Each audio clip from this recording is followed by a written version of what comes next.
Good to see you, Coach. I just wanted to say, with what you guys have done in the off season and how you guys finished in the bubble, are you excited to get this season going so quickly? I kind of compare it to like a TV series that you're watching and you see a good episode. You're like, man, I don't want to wait till next week to watch the next one. And I kind of want to run it back real quick. Is that, how you guys are feeling going into this season? Well, we definitely feel we've improved the team. The timing of it all is out of your control, but we love the development of our guys. This summer we've had pretty much an open gym for about 3 months, and to watch all of our guys come through the gym and improve gives you a level of excitement for sure. And then James and his staff doing what they've done, it's pretty cool. So yeah, we're excited, but we also understand the mental stamina it's going to take because we have a lot of work to do. We have some new players, as we all know about. We lost some guys that were important to our program, and so we're going to have to mesh and put some things together, but we certainly feel good about our team. And next up, we have Kellen Olsen with Arizona Sports. He'll be followed by Dwayne Rankin with the Arizona Republic. Hey, Coach, good to see you. I know you're very excited about having Chris in the program, but obviously when something like that begins to formulate, you begin to understand the cost of it.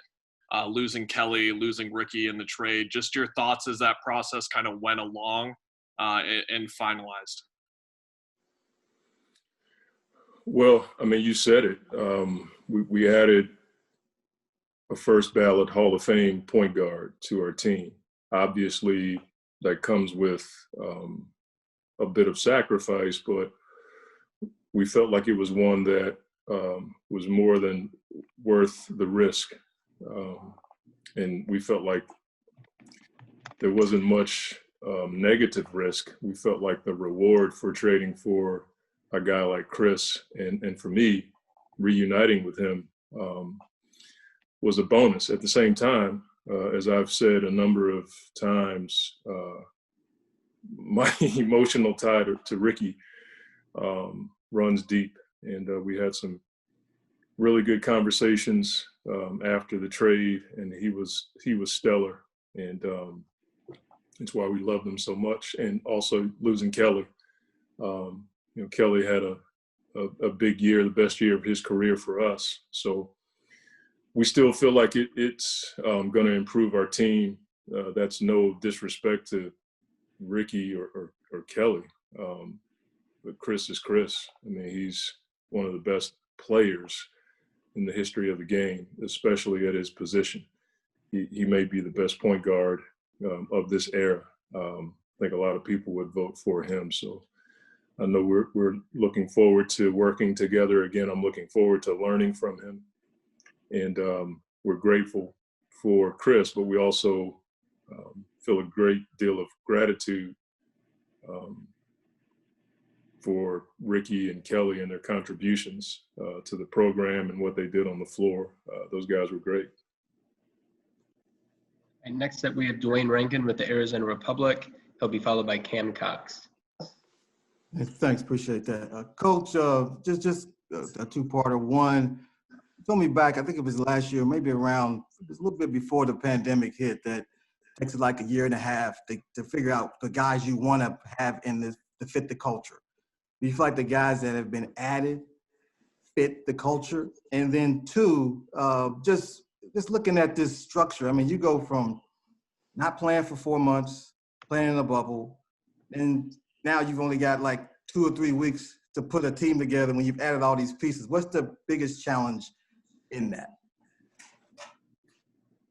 Yeah, I mean, I think I remembered the first question. The answer to that is yes. When you add guys like Chris and Jay and Etuan and Langston and Damian, guys that we've looked at, played against, I've coached against, and then you draft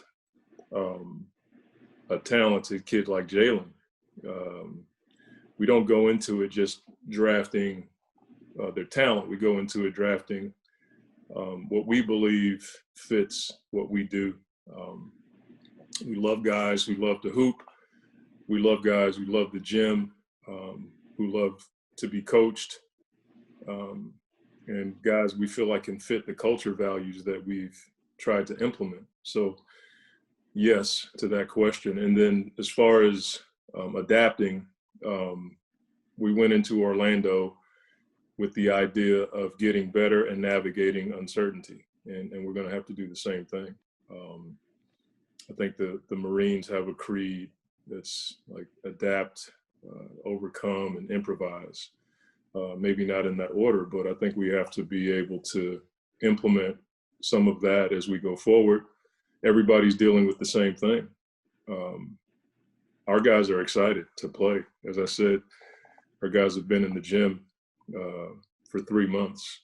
We had to reschedule the gym times because Mikal and Cam, and both Cams and Javon, those guys would have come every day, along with the guys that moved on to different programs. So that gives you a level of excitement as you go into a lot of what will be unknown for a lot of us, or all of us.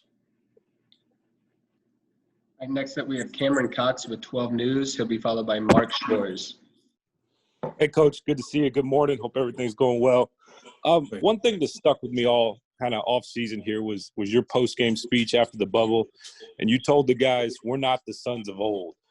And judging from kind of what you guys have done this off season and the culture that you've created, it truly feels that way. Do you get the sense of that, you know, this isn't what you've changed the team since you've arrived here in the Valley? Well, I mean, that would overstate it immensely, but I get where you're coming from. Culture is driven by players. I've told our guys that. I realized that when I played. There's not a coach in the world that walks into a gym and says, I hope you 3 cuss me out, you 5, please don't get back on defense, and I hope 5 of you don't show up on time tomorrow. Nobody's preaching that. We all preach and teach and try to implement certain things, but players drive culture. And so our guys have adopted the direction of the team, but as I've said to all of our guys, it's a partnership. And we have a lot of work to do. And I hope that was my message. There was no disrespect to any team. It was basically to destroy the narrative that, you know, Phoenix wasn't a good place to play, and the culture here was whatever it was. Like, it was really about that narrative. That was my message. You know, that has changed, but it's changed because of what our guys have done. And as I said to you before, there's not a coach in the world that preaches bad culture. You know, nobody does that. It's the players who drive culture. And I'm grateful that our guys have adopted some of the stuff that we've tried to implement. All right, next up, we have Mark Schwartz with ESPN. He'll be followed by Nick King. Hey, Coach, great to see you. We got ESPN. Oh my gosh. How you doing? As you say, you have a history with Chris that goes back a ways, knowing him, reuniting with him, and watching him last season with Oklahoma, where I think a lot of people thought, well, he's just waiting to be traded to a team that can win the championship, and look what he did. What is it that you know about him that you think will change the career trajectories, perhaps, of some of your younger stars who have not played with a player of that pedigree ever? Well, Chris has an ability to make everything around him better. I witnessed it as a rookie head coach. You know, I had him and David West, Willie Green, Emeka Okafor, Jared Jack, Trevor Ariza, Marco. Like, I had guys like that as a rookie head coach. And after that year, people thought I could coach. And then Chris and David left, and we didn't re-sign Willie. And all of a sudden, the plays that I was drawing up didn't work out as well. And a lot of that was Chris. He has an ability to make people around him better. We saw it last year in Oklahoma City. I just saw a quote from Dennis Schroeder talking about how much he learned from Chris. I've seen it from Shea.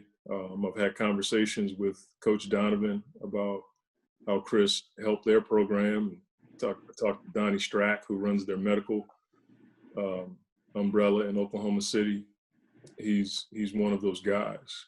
I'm looking forward to learning from him. He's had so many different experiences since I coached him 10 years ago, and I want to be a sponge as it relates to his ability to manage the game and make guys better at the same time. I'm looking forward to improving what he does. I hope I can. And on a personal level, I'm looking forward to seeing Jada and the kids. I haven't seen little Chris since he was littler Chris, and now he's got a little daughter, and his dad and I have always had really good conversations over the years. So he's one of those guys that makes everybody better. And he carries a lot of weight every night. And hopefully I can relieve some of that pressure that he has on his shoulders. Next, we have Nick King with Channel 3, Channel 5. He'll be followed by David Brandt. Monty, kind of following up on that, when you talk to folks in OKC and just watching Chris over the years, what do you get the sense that he's a different person or a different player, both since you guys were together? Well, in our conversations, we both have talked about how we both have changed and grown, 10 years apart, and he's been in so many different locker rooms, different players, different coaches, and he's had a lot of success. I think the only thing that I've changed is my mustache color. It's a different type of change, but we've had some different life experiences, and I think that we both have grown a lot. I think we both were really headstrong too back then. I was walking around like a dictator, ready to cut somebody's head off, trying to implement my way and my program. And I don't think I was really good at allowing him to, do what the great ones do. There were times where I felt like I took the paintbrush out of his hand. And I thought we could have been even better on that team looking back. And I was talking to him about that. I've shared that with Willie Green, who played on that team, about how I may have gotten in the way a ton on that team. And so I'm hopeful that the 10 years apart have helped us both grow in many areas of our life. Next up is David Brandt with the Associated Press. He'll be followed by Greg Moore. Hey, Monty, good to see you. That's kind of a good segue into my next question about Chris. And you talked about him being, and you two being a little headstrong 10 years ago. Chris obviously has a reputation for being an awesome player, but also very demanding of his teammates and everything. And I know that can be a good thing, but also, how that meshes with Devin and DeAndre specifically too, because he has a lot of, he demands a lot from his big men. So how do you think that meshes? How do you think Chris has changed, if at all, or what do you think that kind of marriage is going to be like? Well, firstly, I think there's this negative connotation with demanding from your teammates. Like, I think all great players, all good players, in one way or another, demand from their team. I was around Tim Duncan for years, and he demanded of his teammates. He may have done it differently, but when you see a guy like Tim in the gym every day working like he does, it puts a lot of pressure on you to step it up. Some guys do it that way. Some guys do it verbally, and some guys do it with action. I don't think there's anything wrong with that. I think as we all grow in these roles, we figure out how to demand. And I think that's an area where Chris has matured and grown and understands the personalities of the people that he plays with. But I don't think it's a bad thing. I think it's probably bad when you don't care enough to demand, you know. I push. If you talk to Devin and Mikal and Cam and the guys that I've been around, they probably get tired of, you know, text messages at 1, 2, 3 o'clock in the morning about how they can get better or something that I saw that I feel like can help them. But I have a responsibility to develop and help these guys become the best version of themselves. And I think Chris has always felt that. And he feels a responsibility to make guys better. You may not like the way he does it sometimes, but I think if you look at his heart and his intention, you'll see a guy that might be one of the most competitive people you will ever be around. And I've witnessed it for myself. And I'd rather have that than guys who don't want to win, guys who are happy about coming out of the game, guys who don't work. You know, I'd rather have this than the opposite. And next is Greg Moore with the Arizona Republic. He'll be followed by Dave King. Hey, Coach, good to see you. I'm super excited for this season. I've got like a gazillion questions for you. I'm going to do my best to narrow this thing down, though. I think that the expectations are up on you guys. I think that one of the reasons the expectations are up are, you know, what you did last season plus what you've added. The thing that I'm thinking about most, though, is how the role players are going to deal with that. Because, you know, the expectations are always up on the big names. So could you tell me how you expect your background guys to respond to the additional attention, the additional scrutiny? And could you also tell me how important those guys are to a team's success? Yeah, I think with any type of pressure, it pushes one to get their work in. You know, if you put the work in, you don't have to worry as much. You know, and I tell our guys, reps removed out. You know, you got to put the work in, whether you're the top 2, 3, 4, 5 guys or guys at the end of the bench. Like, everybody has a role to play. As long as you play your role to the best of your ability and you put the work in, you can go to sleep at night. We understand that the expectations of this team have gone up exponentially, but why would you want to play without pressure? Like, last year, for the most part, in the beginning, we had no pressure. And that's not something that I think anybody wants, especially if you're competitive like we are. And so we understand that. We also understand that it's going to come with some scrutiny at times, that sometimes it's merited and sometimes it's not. You can't control that. What you can control is your preparation. And so, again, the reps were moved out. The guys who put the work in, the guys who do the film study, whether you're a role player or a starter or a star, you put the work in, you can go to sleep at night. The wins will take care of themselves. I firmly believe that. And so it's something that I'm sure I'm going to have to reinforce from time to time. We have to be steady as we journey this year. We can't get too high, can't get too low. You guys have heard that before. As long as we're doing the right things consistently, which to me are championship type habits, we can live with the results. Right, next up is Dave King with Bright Side of the Sun. He'll be followed by Dwayne Rankin. A lot of questions on Chris so far, but let's talk about Jay Crowder a little bit. And can you explain to me what you are looking for most out of Jay Crowder this year to bring to the team that might have been, you know, that he can bring that the team didn't have last year? Well, Jay's a guy that I've watched for a while. I loved his versatility. I loved his toughness. Every time you look at the teams he played on, he's always playing. And we liked the fact that he improved his shooting last year when he went to Miami. I can't wait to spend some time with him to see what he changed, because his shooting numbers went up dramatically in Miami. But he brings a versatility on both ends of the floor. I think just watching him that he can play in 0.5. He can play at the pace that we want to play in. Defensively, I think he has switching capabilities 1 through 4, and sometimes at the 5 position, because he's a big, strong body and he can front the post.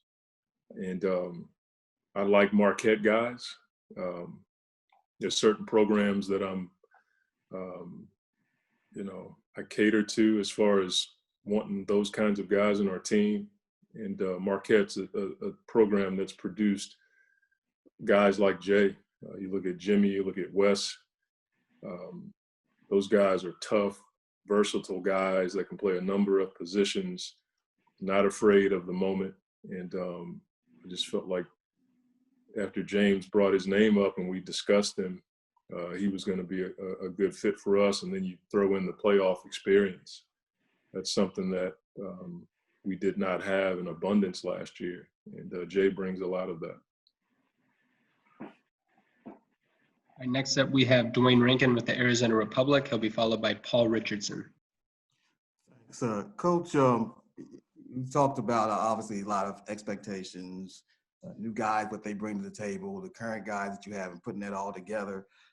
My question is, what's your sense of how guys are going to handle when there is that out there that this is the kind of roster that Phoenix hasn't had in a long time, and this is the kind of roster that should make the playoffs, and they should do well. And even though the circumstances with the protocols and everything that's going to go into this season, how do you, as a coach, balance the guys? Say, hey, look, we got to handle this part, but we should have high expectations because that's where we want to get to is a playoff.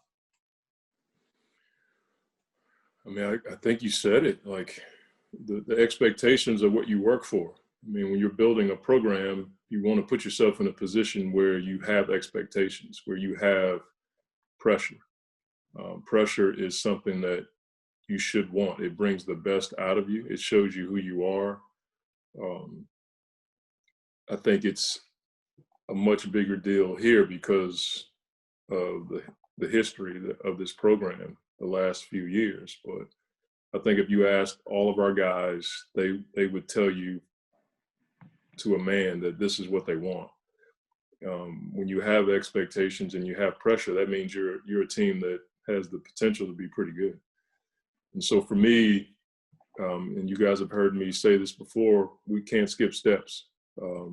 There's a process going into camp and teaching what we do, how we do it, while learning from the new guys that we have. Because I don't want to put in rules that stifle talent. I learned from Pop years ago, if you have rules that stifle talent, you need to change the rules. And so the process of learning who they are and while implementing what we do is something that we cannot mess with. And so that's why our off-season workouts were so important, getting guys here in town, conversations with players about how we do things. And I was pretty direct with all of the guys that we signed and traded for about how we play. But I also told them I'm willing to learn from them and grow so that they can help our program. And I think that's going to help us be a better team. Next up, we have Paul Richardson with the Sports Cave. He'll be followed by Cody Cunningham. Hey, Coach, this is kind of a two-parter. One, how often as the roster was coming together, were you sitting there just thinking of plays and who can play together and what you could do with all the new pieces you have? And then two, with Jay Crowder, you mentioned you like Marquette guys. Your team with Chris Paul and adding a Jay Crowder seemed to get a lot more mentally tough type personalities. Can you kind of talk to that as well, too? Yeah, I mean, you look at the new players and you know, James and his staff when they bring in these new guys or put these guys on a board, as far as names are concerned, the one thing that I really appreciated was James looked at guys who he thought could fit the way that we play. So there wouldn't be that much of a breaking in, so to speak. And so everybody that we traded for or signed or drafted are guys that we feel like can play the way that we play. When we looked at the film, you may not see the same offense or defensive concepts, but you see nuances that lead you to believe that those guys could play in 0.5. They could play in our auto. They could play around book and DA and help those guys become better. You look at Jay and his ability to guard bigger forwards. You put that beside Mikal and Book, Chris and DA and Cam and all of our versatile defenders. You feel like, you could have some success. And so from that perspective, I felt like everybody we brought in, we didn't feel like it was going to be like a total overhaul as far as how we have to teach and implement into our program. We just felt like these were guys that could, not seamlessly fit in, but have an easier transition. Now, I forgot the second part of your question because I'm a bit daft on what is today? Yeah, Tuesday's my daft day, so I'm a bit dim. What was the second part? The second part was bringing in Jay. You said you like Marquette guys. You seem like Chris, just a mentally tough guys are coming into the program now. Yeah, I think those guys are the ones that drive your culture to another level.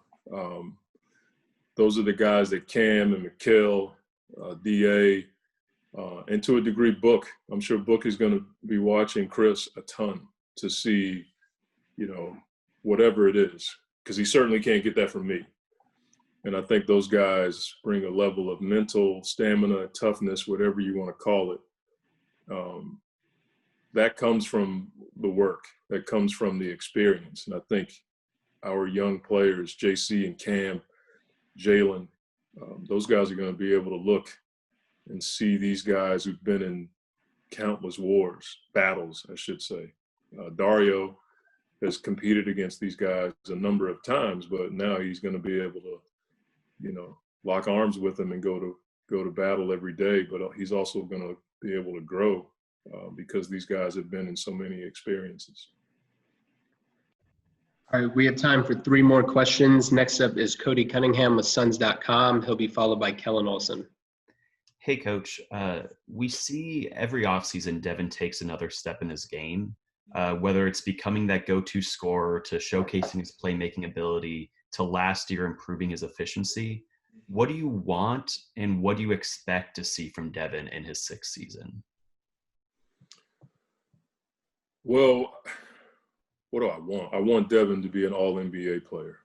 I want Devin to be an MVP candidate. That requires a lot. It requires, how do you improve those kinds of numbers? That's a hard one, but that's what I want for Book. I want him to be all NBA. I want him to be an MVP candidate. I want him to be recognized defensively. The one thing that people don't understand about Book is he doesn't duck a matchup. When we go into games, there's a lot of guys that play his position that don't guard him, and he guards everybody. He and Mikal have the toughest matchups every night, and they don't duck a matchup. And Book, sometimes I have to – we are arguing in game because he picks up his second foul, and I'm like, Book, you cannot – but he's – you can't pick up your third, but he's so doggone competitive, and he's not wanting his guy to score that he'll pick up his third, sometimes the fourth. And that's what I'd like for people to see is his ability to play both sides of the ball.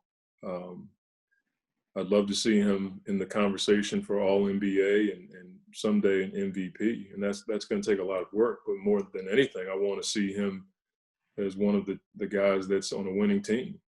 And that's, that's our next level. I sent a text out last week to a few of our guys. I said, look, we've done nothing with this team. As we are presently constructed, we're still approaching 500. And so we have a lot of work to do. And until we are a winning team, we're not. That's the way it is. And so I'd love to see Book on a winning team with all of the stuff that I just talked about. And I think he's more than capable. I never worry about the work that he puts in. Now it's just a matter of doing it.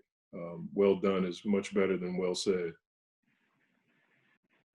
All right, Coach, our final two questions will come from Kellen Olsen with Arizona Sports and Richard Scions.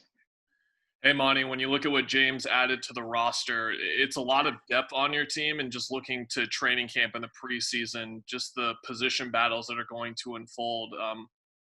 When you look at Etuan, Langston, and Jay, how they're going to push the competition of those specific groups, how much can that help a coach? I know you were so excited about the way the gym was in the bubble, and I'm sure that's going to bring an extension of that as well. Well, I think in this year, Kellen, you need depth. We got 72 games in a short period of time. With the virus running rampant, you just never know who's going to be out for a few days, few games. And so depth is going to be paramount. At the same time, I'm looking forward to the competition for our backup point guard position. Who's going to get the minutes behind, Book? There's a number of spots that I feel like are going to be fought for. And that's something that we value. The competition brings out the best in all of us, the best in our team. It forces us as coaches to put guys in a position where they can be their best, so nobody can say they didn't get a shot. But more importantly, I think having guys like Etuan and Langston, Jalen and Jay, and Damian, who's a big, strong body who gave us trouble last year with his size and ability to put pressure on the rim. Like that's going to make the guys that have been here better. And I'll say this about the guys that we have here: they don't run from competition. That's something that we valued. When you look at our roster, the way it's constructed, we love guys that compete. We love guys that we have to tell get out of the gym. And so we like the competition that we have on our roster. All right, final question comes from Richard Scions with Fox 10. Yeah, Coach, you kind of talked about Chris Paul and the Hall of Fame career that he's had. When you look at how good he's been for so long, what does that say about him as a professional? Because, I was just thinking, I remember him going toe-to-toe with Tony Parker in the playoffs, and then I realized, man, that was 12 years ago. And Tony Parker was in his prime, coming off an NBA Finals MVP. Well, how valuable can that be for these younger players to see how a pro does it day in and day out, on and off the court, just to stay available and stay at this level for so long? Yeah, I mean, it's certainly, like I said, it's not something that I can give them. That's why we value bringing in guys like Chris and like Jay. But in this example, Chris, like there's a process, there's a method, there's a lifestyle. He's changed his diet. Like, he doesn't eat meat anymore, and he feels like it's given him the key to a few more years of high level play. I think our guys are going to be interested in hearing about that. He's, as I've heard about Chris, as I've been away from him, he's worked with different groups of people to get the most out of his body. I'm sure there's other stories that he can share with our players that are going to give them, hopefully, an edge that may make them increments better than they were before. And so he's bringing a lot to the table: experience, winning, obviously the talent, but I think there's some experiences and different protocols that he's added to his own personal career that I think Mikal and Cam, who are pretty inquisitive book. DA, like those guys are always looking for an edge. My conversations with DA all off season have been about different ways that he can improve, and sometimes it's something away from basketball that can help him on the floor. And I think our guys are going to learn a ton from Chris in the most impactful, positive way possible, and that's something that I'm thankful for. All right, thank you so much for your time, Coach. Thank you, guys. Take care. All right, we're going to get started here with a question from Craig Fooey with ABC 15. He'll be followed by Kellen Olsen. Go ahead, Craig. Hey, Mikal, thanks for joining us today. Hey, how excited are you to get this season started, especially with the new pieces you guys have added to the roster? I'm excited, man. I feel like just our team upgraded more, and we got some more vets, and I feel like everybody's ready. Ready for what we did last year, just trying to prove and get better, and everybody else that's coming in to the team wants to prove something as well. So I think we got a really good group, and obviously our coaching staff is unbelievable, but I think the guys are ready for sure. Next up is Kellen Olsen with Arizona Sports. He'll be followed by Dwayne Rankin. Hey, Mikal, good to see you. First of all, your thoughts on Sunday's matchup and the Cardinals fans that are certainly going to be in your mentions during the game. And second of all, just your overall thought process you were going through with the Chris Paul trade. Obviously an exciting name to bring in, but also the guys involved in the trade that you guys had to send out. Yeah, for Sunday, we need a bounce back week, man. We should have – the San Fran loss really hurt. So we need to bounce back. Hopefully we get them – Cardinals struggle too, so we need to hopefully beat them. So I definitely don't want to lose and hear everybody excited and celebrating about my Rams losing. So definitely get them the win. And then on the other end, it was really tough. It was like a weird a weird mix of emotions, like having like your friends and your teammates and people you're close with like gone, but getting like a Hall of Fame point guard like Chris Paul. And I mean, it was tough. You didn't know how to feel, it's just, it was really weird. Just, seeing Kelly, Ty, Jalen, all the guys leave, Ricky, and then, not being around them no more, knowing that you're not going to be on the same team, maybe later in life, but you just never know. But it was tough. But just knowing at the end of the day, they're still in the league, it's a business, and they're still playing basketball, so having the opportunity to play somewhere else. Kind of, happy for Jalen. Maybe it's an opportunity over there. We have a lot of guards here and stuff like that. So, I mean, it was tough. But CP's unbelievable player, unbelievable person. He's a Hall of Famer. He runs the league for the players. So it's really weird mix of emotions. Next is Dwayne Rankin with the Arizona Republic. He'll be followed by Mark Schwarz. Thanks, Paul. Obviously, Mikal, you explained that well in terms of how you feel on both ends of that spectrum.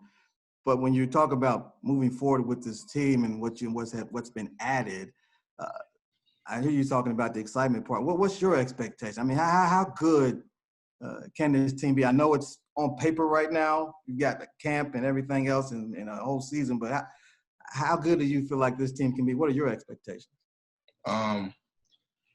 Shoot. My expectation is always to win, So what's the highest thing you can do for winning? This is winning a championship. So trying to improve and get to that point, that's where I know, James Jones, Coach Monty, that's what they're preaching and want. And that's everybody else, obviously for Suns fans and everybody else that's been around the Suns for a while, us winning games, making the playoffs is like the next step for them, for just being around for years with the team not playing that well. So I understand, but I feel like as players, as a guy like CP who I know is dying to have a championship, who's been this close from being there, Crowder, there this past year. And guys like Book, who been in the league for a while, and everybody knowing what he does now. He's getting his name out there, and then have another opportunity to go up another level and show people that he can win. So we definitely have a lot of expectations to win and win at the highest level. And the ultimate goal is to be the last team standing. So I know everybody is saying slow your roll for how we're talking about want to win a championship. Like what else do you want us to say? Like, you understand? Like, we're competitors. We want to win. Like, you want us to say, oh, we're okay with just playoffs. We're okay with making out the West. Like, no, I think everybody wants to definitely get a ring on their finger, and that's definitely going to be the goal. Next up, we have Mark Schwartz with ESPN. He'll be followed by Greg Moore. Hey, Mikal, good to see you. How you doing?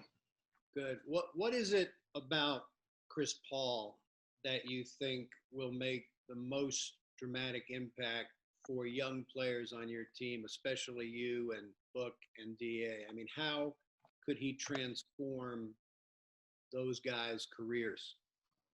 Just leadership, man. He's been around so long and just makes guys better. Just him with the ball, him off the court. Like, I know I'm going to learn a lot of things. DA, Book, Cam, everybody, JC, everybody's going to learn a lot of things just from him teaching, just like in practice or maybe in film or something. Just things that you just don't see, that he's so used to. He's been, 15 years maybe? How long he's been? Anybody know? I don't know. But he's been in it for a long time. So it's just trying to learn from him and knowing how smart he is as a player. And I think that's going to help. Next up, we have Greg Moore with the Arizona Republic. He'll be followed by Dave King. Thanks, man. Hey, Mikal, good to see you. I think it's 15 years. I don't know. I know that Monty had him in 2010, 2011, I think, and Chris had already had 5 years in at that point. Mm-hmm. I love how you guys are talking big, man. Like, I love it. I've had to come around on that. I've always thought that you should just focus on like the little steps, but I've had people talk to me and lead me to believe that the only kind of goals worth setting are the big goals. But I'm worried about like the pressure. How do you keep pressure from kind of inundating you? And I know that you dealt with that in college. So how did you handle the scrutiny, the expectation, the pressure that comes with, big goals like that? Yeah, like I said, somebody asked me the other day about being in pressure, being on top. I mean, college is the same way. I've been like that 4 years, and always being on a team trying to take you down, they give you your best game. But I mean, who doesn't, as a competitor, like who doesn't want to be at the highest level and want to get everybody's best? You know what I'm saying? Like, who wants to just be not that good? So when teams come to your city, come to your arena, they're like, oh, this is a night off type of game. Maybe we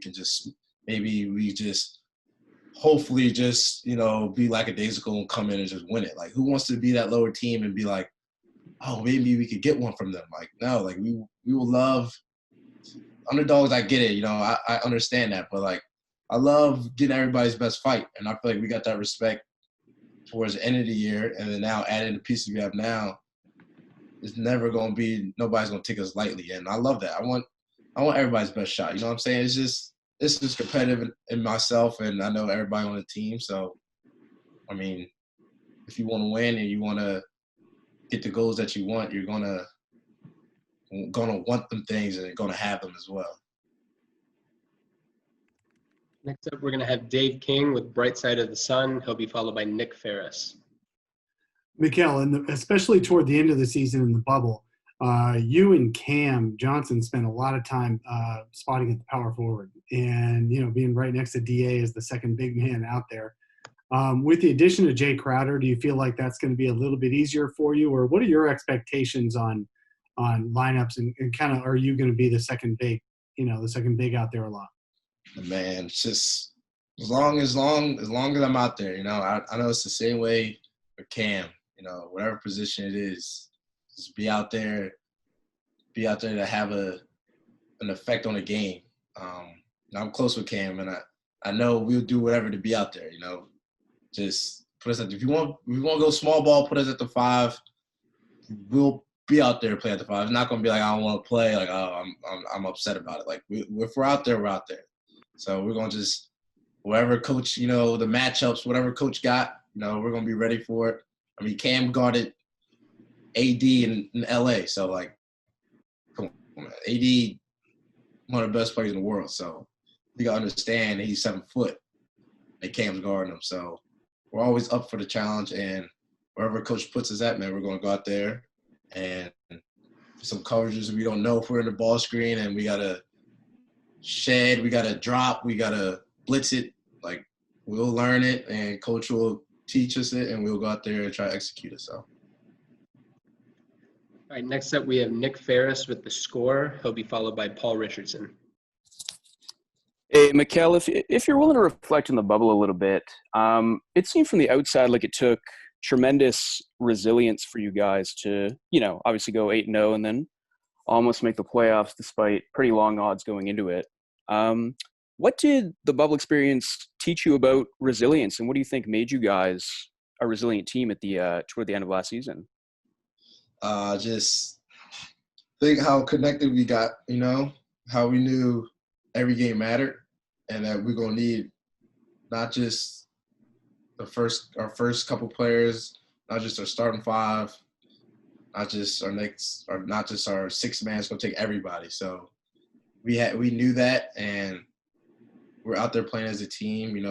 Coaches put us in the right situations, helping us out with the scout, knowing plays, doing all of this. So we just came together as a team, man, and knew that it was win or go home type like college atmosphere. So knew that every game count, and we had to go out there and win everyone to at least have a shot to make the playoffs. It wasn't even we could control our own fate. It was like to at least have a shot, we had to win all 8. And obviously we didn't make it, but it just showed that when our backs are against the wall and we can't lose and we need to win, how tough and mentally tough we are for that as well. Just it's not easy, it's not easy knowing you have to win 8 games to have a chance. It's not like you could go 7-1, like you really need to win all 8.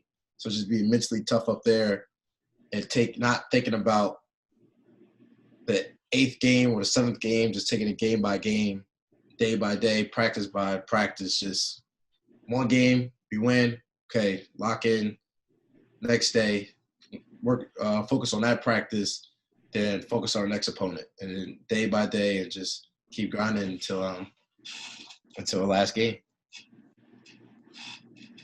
Next up, we have Paul Richardson with the Sports K. He'll be followed by Kellen Olsen. First, Mikal, you're killing me with that V. You guys put it on my Sun Devils the other day. Last year was one long season split in half, and the Suns played a certain way. Then you got to the bubble, and everyone just seemed to lift their game to another level. Now there's a short break, and the season's going to start, and you got a pandemic, and you got all this stuff over your head. How do you take it to that next level now to get to that goal of making the playoffs and, like you said, eventually being the last team standing?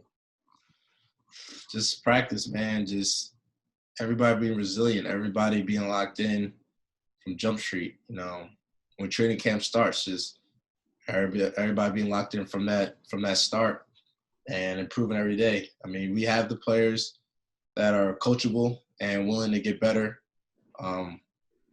We have vets that are very coachable and very can help young guys, improve their game and be a mentor for other guys. We got coaches who are gonna make sure we are the best possible, get the best out of ourselves, and but knowing our bodies, knowing everything, they got that all to the science. But I think we got the right group of guys. We got the coaching staff, we got the strength coaches, we got medical staff for everything, just to put in one for us to go out there, try to be the best team we can be. And I have a lot of confidence in us, and we even haven't practiced yet. So I'm just excited and just can't wait for training camp to start. All right, next up is Kellen Olsen with Arizona Sports. He'll be followed by Greg Moore. Hey, Mikal, I know Jay is a guy that you're going to be thrilled to play with. What are your thoughts on just the dynamic that he can bring as a vet with you and Cam, and just the way your three games are really interchangeable? I mean, it's everything. Like, biggest thing about him is that he just doesn't bow down to nobody. You know, all the great players in the league, like, you know, like LeBron and unbelievable players like him, like, you know, there's a level of respect, obviously, for, you know, superstars like that. And I know Crowder for a fact, he respects everyone, but doesn't bow down, doesn't back down, and shows that toughness. So just learning more things about him on both ends. Just, you know, we got some dogs already out there, but, you know, even as a young person, you play against LeBron and stuff, it's like, oh, dang, like, yeah, that's LeBron. Like, woof, like, that boy, he's strong, he's unbelievable. And that's just common. But I know Crowder the same way, like, he's unbelievable. But just having that, like, okay, yeah, we know that's LeBron, but we're going to make sure we're going to beat him tonight, and we're going to make sure we're going to lock in and know that we're going to try to stop him and stuff like that. So, I mean, it's great having a person like Crowder who just doesn't bow down, back down for nobody, and definitely going to learn a lot from him. All right, Mikal, final two questions are going to come from Greg Moore with the Arizona Republic, followed by Dave King. Mikal, thank you for taking a second one. Thanks, Paul. I was hoping to talk to you a little bit more about defense. I love what you're talking about with the mentality there. But defense is like damn near impossible to play in the league right now with the way the rules are. You guys can't hand check, you can't do this, you can't do that. But can you talk to me about how you keep your mind right? Like, if a guy gets a bucket on you, how do you go back and get a stop the next time and keep your head up and your body language straight? Can you talk to me about how you do it? I guess just go out there and try my hardest, you know what I'm saying? Just go out there, try to be solid. Also just be, I guess, really tough with if somebody scores on you. Just listen, a guy, it's a lot of people in the league, like maybe like Harden, who's unbelievable, has the ball a lot, who's really skillful, and it's tough. Like you say, even with the rules, it's tough to stop a guy like him, and kind of have that mindset, just going out there, just make it difficult. You know what I'm saying? Like, he's going to get his shots up, he's going to get his attempts up, but just if he gets 30, is it going to be easy 30? Like okay, I get to the free throw line, whatever I want, I get wide open threes, I'm comfortable? Or is it going to be like a 30 where he goes 11 for 30 and not get to the line as much and really forcing and hitting tough threes? You're there and he pump fakes, you're there, he hits it. Like, you're going to live with things like that. People are so talented in the league now where I had to actually learn that after, you know, just being 2 years in, after my rookie year, where people are scoring, I'm getting really frustrated. And just talking to people was like, listen, like, it's tough to guard superstars and all-stars. Just, they're going to score. Like, they're unbelievably talented. Like, they're gifted. They're going to score. You just got to make it tough on them and try to wear them out and be solid, you know, show hands and don't give them advantage going to the free throw line. All right, Mikal, final question of the day comes from Dave King with Bright Side of the Sun. So, Mikal, I know you're the ultimate team player and you're not looking just to get yours in a game, but I got a couple of ending questions here. One, what have you been working on? What do you expect from yourself this year individually as a player? And then, like, you know how Cam Johnson got all big during the quarantine? He added some muscle and stuff. Who is going to surprise us when training camp starts and we start seeing players on TV again? What players maybe have transformed, or what players surprised you coming throughout this break? Yeah, I got you. For myself, just like I said, just everything, man. Just trying to get better on all ends, you know, off the ball, with the ball, just trying to get better, man. Just, that's my goal every year, is just try to, by the time I'm done playing basketball, try to be the best player I could possibly be. You know, I hit my, wherever that is, like, you can't get any better. You know, that's where you was at your peak, just wherever that is. So just trying to get there and just keep getting better while being in the offense and everything. So trying to just, you know what I'm saying, just get better at every aspect. Yeah, like Cam. So somebody I feel like campaign might be one person you look at and you're gonna be like, all right, this dude, he took his advantage when he had the opportunity in the bubble, and he did that, you know, got himself another contract. And what he did in his offseason, how his body looks, is like, yeah, he's not playing around. He got another second chance, and he's taking full effect of it. And he wants to be in this league for a long time. And looking at how his body is and how he's been working, he's devoted, and it's going to stay that way.